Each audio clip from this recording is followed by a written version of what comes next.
जैसे कि मैंने बताया कि जब मैं 22 के अराउंड था, तो तब से मेरी थोड़ी-सी थिनिंग स्टार्ट हो गई थी हेयर की। फिर लगभग 24-25 जब एज थी उसके अराउंड मेरी हेयर लाइन कम हो गई थी।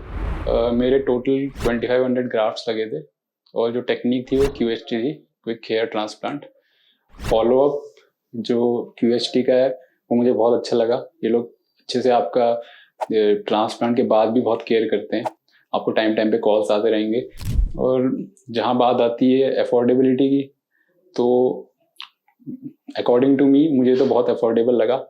यह है हमारे पेशेंट की बिफोर कंडीशन, जिसमें वह डिफ्यूज ग्रेड 3 बॉल्डनेस के चैलेंजेस को फेस कर रहे थे। बॉल्डनेस की वजह से इनकी हेयरलाइन कंप्लीटली रिसीड हो गई थी और एम शेप में कन्वर्ट हो गई थी। सिर्फ फ्रंटल टफ्ट में थोड़े बाल बचे हुए थे जो बिल्कुल थिन थे, लेकिन फ्रंटल एरिया पूरी तरह से डैमेज हो चुका था। और यह सिर्फ फ्रंटल एरिया तक लिमिटेड नहीं था, बल्कि ये बॉल्डनेस स्लाइटली उनके मिड स्कैल्प को डैमेज कर रही थी। बाकी स्कैल्प पर अभी भी हेल्थी हेयर ग्रोथ मेंटेन्ड थी, इसीलिए वहां ट्रांसप्लांट की जरूरत नहीं थी। अच्छी बात यह थी कि उनका डोनर एरिया काफी डेंस और हेल्थी हेयर फॉलिकल्स से भरा हुआ था, जो ट्रांसप्लांट के लिए परफेक्ट था। पेशेंट की बॉल्डनेस एग्जामिन करने के बाद हमारे एक्सपर्ट्स ने उनका हेड वॉश करवाया और हेयर ट्रिम किए। इसके बाद पेशेंट का donor area, hair skin contrast और हेयर कैलिबर जानने के लिए ट्राइकोस्कोपी के थ्रू स्कैल्प को एक बार फिर से एनालाइज किया गया। इसके बाद पेशेंट की हेयरलाइन डिजाइन की गई। हमारे एक्सपर्ट्स ने हेयरलाइन के साथ साथ पेशेंट के अफेक्टेड एरियाज को भी आउटलाइन किया, जो उनके ओवरऑल लुक को ट्रांसफॉर्म करने में मदद करेगा। अगर आप भी हेयर ट्रांसप्लांट करवाना चाहते हैं तो कमेंट करिए hair transplant. Hairline design complete होने के बाद प्रोसीजर के दौरान हमारे एक्सपर्ट्स ने मार्किंग एरियाज को फॉलो करते हुए ग्राफ्ट्स का इम्प्लांटेशन शुरू किया। सबसे पहले उन्होंने हेयरलाइन जोन में नेचुरल लुक क्रिएट करने के लिए सिंगल और थिन हेयर फॉलिकल्स इम्प्लांट किए, जिससे हेयरलाइन प्लगी या अननेचुरल नहीं लगती और एक यूथफुल हेयरलाइन मिलती है। फ्रंटल एरिया और स्लाइट मिड स्कैल्प के कुछ पार्ट्स में वॉल्यूम और डेंसिटी बढ़ाने के लिए डबल और ट्रिपल हेयर फॉलिकल्स इम्प्लांट हुए। इस केस में टोटल 2500 ग्राफ्ट्स इम्प्लांट किए गए हैं, जिन्हें पेशेंट के सेफ डोनर जोन से एक्सट्रैक्ट किया गया है। हमारे पेशेंट की सर्जरी में क्यूएचटी क्विक हेयर ट्रांसप्लांट टेक्निक का यूज किया गया, जो कन्वेंशनल मेथड से अलग है। इस टेक्निक में फॉलिकल्स को एक्सट्रैक्ट करने और इम्प्लांट करने का प्रोसेस सिमल्टेनियसली होता है, यानी जिस टाइम ग्राफ्ट्स निकाले जा रहे होते हैं उसी टाइम उन्हें इम्प्लांट भी किया जाता है। इस अप्रोच से ग्राफ्ट्स का out of body time significantly reduce हो जाता है और फॉलिकल्स का सर्वाइवल रेट मैक्सिमम हो जाता है, जिससे हीलिंग भी फास्ट होती है। ये फॉलिकल्स डीएचटी हार्मोन के रेजिस्टेंट होते हैं, इसलिए ये लॉन्ग लास्टिंग और स्टेबल रिजल्ट्स प्रोवाइड करते हैं। आइए अब सुनते हैं पेशेंट से उनका 1 साल का एक्सपीरियंस। मेरा नाम हर्षवर्धन है। ये मेरी 5th पीआरपी है और मेरा ट्रांसप्लांट 1 साल पहले हुआ था, 10th जुलाई। जो मैंने एक्सपेक्ट किया था ट्रांसप्लांट से पहले, वो मेरे जो रिजल्ट आए हैं उससे अच्छे ही आए हैं। मतलब मैंने सोचा था कि मेरे बहुत ज़्यादा ग्राफ्ट्स नहीं लगे हैं, 2500 लगे हैं, लेकिन लोग किसी को पता नहीं चलता है कि मेरा ट्रांसप्लांट हुआ है, तो इससे अच्छा क्या चाहिए। बेस्ट रिजल्ट तो यही है। मेरी अराउंड 25 ईयर्स के अराउंड मेरे शेडिंग स्टार्ट हो गई थी। मतलब मेरी हेयरलाइन रिसीड हो गई थी। लगभग मेरी 21 या 22 से लेकर 25 तक बहुत हद तक आगे से बाल कम हो गए थे। तो ये मुझे रीज़न इसका ये लगता है कि शायद जेनेटिक होगा, जेनेटिक रीज़न है, क्योंकि मेरे फादर की भी रिसीडिंग हेयरलाइन है, तो मेरी भी इसलिए शायद कम हुई। जैसे कि मैंने बताया कि जब मैं 22 के अराउंड था, तो तब से मेरी थोड़ी सी थिनिंग स्टार्ट हो गई थी हेयर की। फिर लगभग 24-25 जब एज थी उसके अराउंड मेरी हेयर लाइन कम हो गई थी। फिर उसके बाद मैं अपने शीशे में देखता था और मेरे को मेरे फ्रेंड्स फीडबैक देते थे, बोलते कि तेरे बाल कम हो गए हैं। और शैम्पू करते हुए भी मेरे हाथ में बहुत बाल आते थे। तो शेडिंग लगातार डेली मतलब काफ़ी होती थी।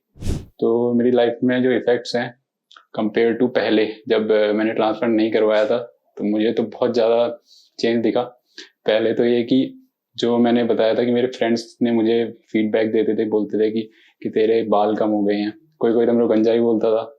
तो अब ऐसा कुछ नहीं है, अब किसी को पता ही नहीं है ना। मैं किसी को बताता हूँ कि मैंने ट्रांसप्लांट करवाया, उनको पता भी नहीं चलता है देख के, उनको लगता है नेचुरल बाल है। जो मतलब मेरे जिनको मैं नहीं जानता हूँ, फ्रेंड्स वगैरह को तो पता है फिर भी, तो वो बोलते हैं बहुत अच्छे रिजल्ट्स हैं, मुझे भी बता कहाँ से करवाया। तो ओवरऑल चेंज बहुत अच्छा लगा मुझे, मैं फुली सेटिस्फाइड हूँ रिजल्ट से।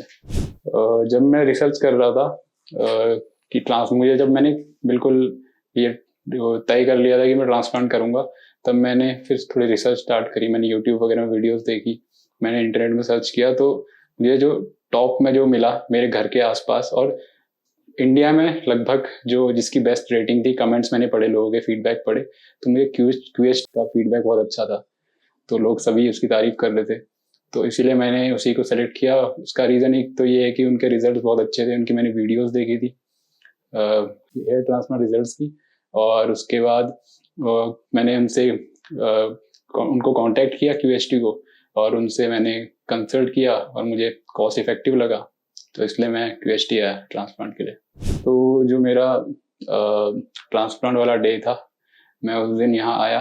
पहली बात तो स्टाफ बहुत सपोर्टिव था, उन्होंने मुझे पूरा पूरा बता दिया क्या क्या प्रोसीजर होगा। उससे पहले मेरा डॉक्टर के साथ कंसल्टेशन हुआ।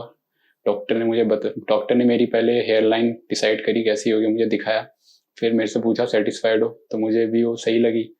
तो फिर मैंने डॉक्टर से पूछा जो भी आगे का क्या प्रोसीजर होगा, रिजल्ट्स कितने टाइम में आएंगे, तो मुझे पूरा क्लियर कर दिया था डॉक्टर ने। और जब मैं ये सब इन चीज़ों से सेटिस्फाइड हुआ, फिर मैं तैयार हो गया सर्जरी के लिए। तो ओवरऑल मेरे को स्टाफ ने बहुत ज़्यादा सपोर्ट किया, तो मुझे कहीं भी कंफ्यूजन था वो पूरा क्लियर हो गया था। अब बात आती है सर्जरी की। जब ट्रांसप्लांट होता है उस समय जो जहाँ पे आपका ट्रांसप्लांट होता है बिल्कुल, मुझे उसकी हाइजीन बहुत अच्छी लगी। एरिया बिल्कुल क्लीन था, बिल्कुल शांत था, और ओवरऑल हम काम थे, हमको मुझे बिल्कुल नर्वसनेस नहीं हो रही थी, क्योंकि डॉक्टर लोग कांस्टेंट सर्जरी के टाइम पे बात कर रहे थे मेरे से, और मेरे से कांस्टेंट पूछ रहे थे कि कोई तकलीफ हो रही है, पेन हो रहा है।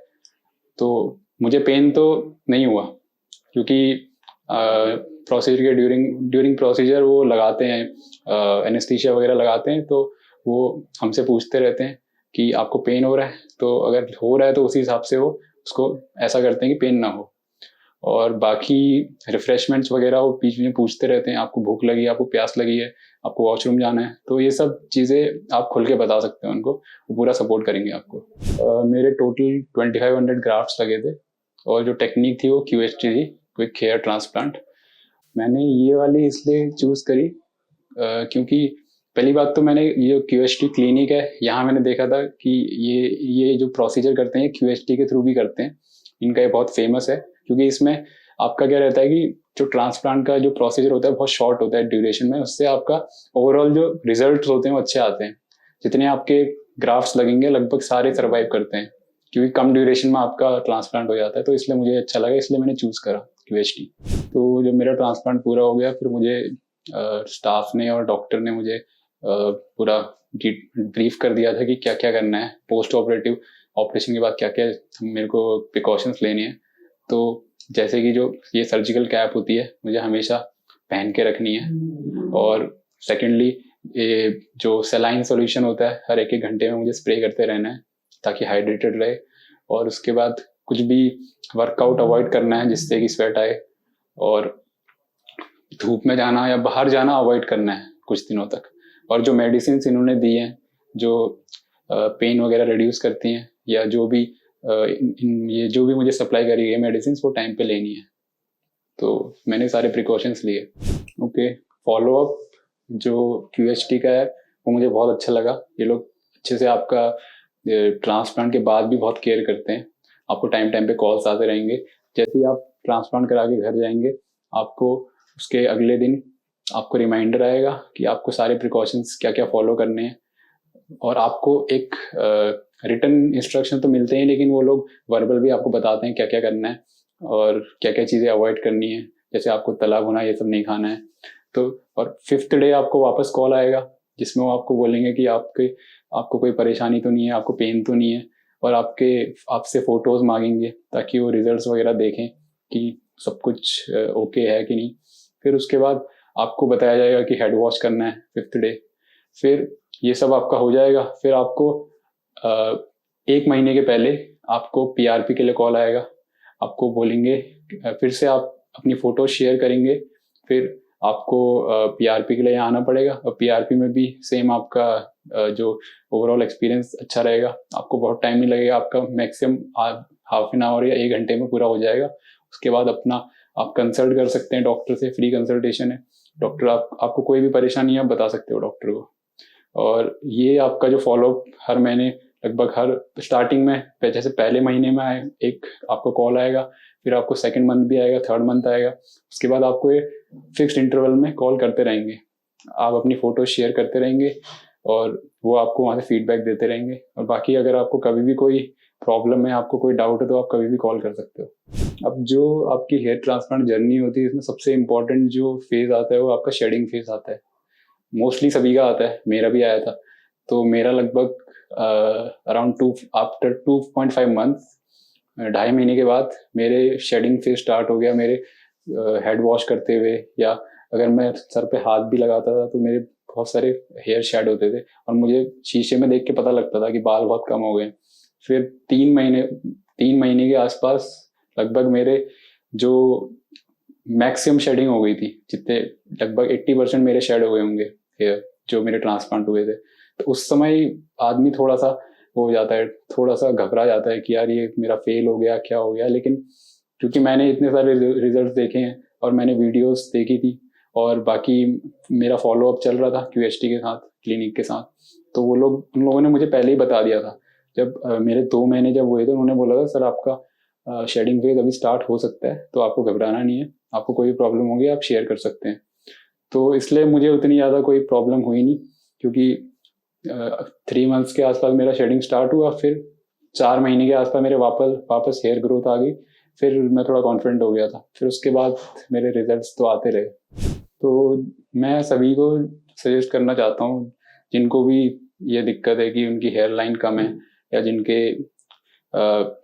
जिनके बहुत बाल झड़ चुके हैं, या जिनको ओपन पब्लिक में कैप पहनने की आदत है, क्योंकि उनको शर्म आती है अपना सर मतलब खुला रखने में, इसलिए वो ढक के जाते हैं। या जिनको अपने जो आजकल का टाइम ऐसा है कि 25 ईयर्स या 20 साल में लोगों के बाल इतने झड़ जाते हैं, तो आपकी एज बहुत ज़्यादा लगती है। तो जिसको अपना यूथ चाहिए, वापस चाहिए, तो वो मैं डेफिनेटली उनको रिकमेंड करूँगा कि अगर वो ट्रांसप्लांट करवाना चाहें तो क्यूएचटी क्लिनिक पे आ सकते हैं, इनसे कंसल्ट करिए, ये आपकी मदद करेंगे। और जहाँ बात आती है अफोर्डेबिलिटी की, तो अकॉर्डिंग टू मी मुझे तो बहुत अफोर्डेबल लगा। और क्योंकि मैंने बहुत सारे क्लिनिक से मैंने कंपेयर किया, तब जाके मैंने फाइनलाइज किया, क्योंकि यहाँ के आपको रिजल्ट्स बहुत अच्छे मिलेंगे। जो यहाँ टेक्निक यूज होती है क्यूएचटी, वो भी एक मतलब बहुत मॉडर्न टेक्नोलॉजी है, उससे आपके रिजल्ट्स बहुत अच्छे आएंगे, बाकी टेक्निक से ज़्यादा अच्छे आएंगे। और वो टेक्निक होते हुए ये लोग फिर भी इनके जो कॉस्ट है वो बहुत इकोनॉमिकल है। तो मैं डेफिनेटली रिकमेंड करूँगा, आप you can go for the QHT clinic. तो मैं अपना जो फीडबैक है मैं इसी चीज़ से ख़त्म करूँगा कि मैं अपने जो रिजल्ट से ओवरऑल सेटिस्फाइड हूँ, और जितना मैंने एक्सपेक्ट किया था उससे अच्छे रिजल्ट्स आए हैं। और अभी जो मैं इतना कॉन्फिडेंट हूँ पब्लिक में ओपनली विदाउट कैप में जा सकता हूँ, वो सिर्फ मुझे ये कॉन्फिडेंस क्यूएचटी क्लिनिक की वजह से आया है। तो thank you QHT clinic. After 1 year transplant, patient की स्कैल्प हेल्थी, डेंस और नेचुरल लुकिंग हेयर ग्रोथ से फिल हो चुकी थी। हेयरलाइन परफेक्टली फ्रेम्ड हो गई, जिससे उनका ओवरऑल फेशियल प्रोफाइल और सिमेट्री दोनों एनहांस्ड हो गए। फ्रंटल एरिया और मिड स्कैल्प एरियाज में इंप्रेसिव वॉल्यूम और डेंसिटी हासिल हो गई है। अब उनका ओवरऑल लुक सिग्निफिकेंटली ट्रांसफॉर्म हो चुका है। अगर हम पेशेंट के 1 साल के नतीजे को उनकी पहले की स्थिति के साथ कंपेयर करें, तो डिफरेंस स्कैल्प पर क्लियरली विजिबल है। उनकी एम शेप हेयरलाइन परफेक्टली रिफ्रेम्ड हो चुकी है, जिससे पेशेंट के फेशियल फीचर्स एनहांस हो गए हैं। डैमेज्ड फ्रंटल और मिड स्कैल्प एरियाज अब natural and voluminous hair growth से भर गए हैं। पेशेंट की स्कैल्प पर, जैसे कि आप देख पा रहे हैं, नेटिव हेयर्स इतने स्मूथली ट्रांसप्लांटेड फॉलिकल्स के साथ मर्ज हो गए हैं कि उन्हें देखकर कोई डिफरेंशिएट भी नहीं कर सकता कि कौन से हेयर्स ट्रांसप्लांटेड हैं और कौन से नेचुरली ग्रोन। आज हमारे पेशेंट फुल कॉन्फिडेंस के साथ अपने बालों को स्टाइल कर पा रहे हैं और अपनी चॉइस के अकॉर्डिंग हेयर कट्स भी एफर्टलेसली मेंटेन कर रहे हैं। हेलो फ्रेंड्स, अगर आपने अभी तक हमारे चैनल को सब्सक्राइब नहीं किया है तो प्लीज इस वीडियो को लाइक कीजिए, शेयर कीजिए और हमारे चैनल को सब्सक्राइब कीजिए और ध्यान रहे बेल आइकन दबाना ना भूलें, जिससे हमारे हर वीडियो का अपडेट आपको समय समय पर मिलता रहेगा।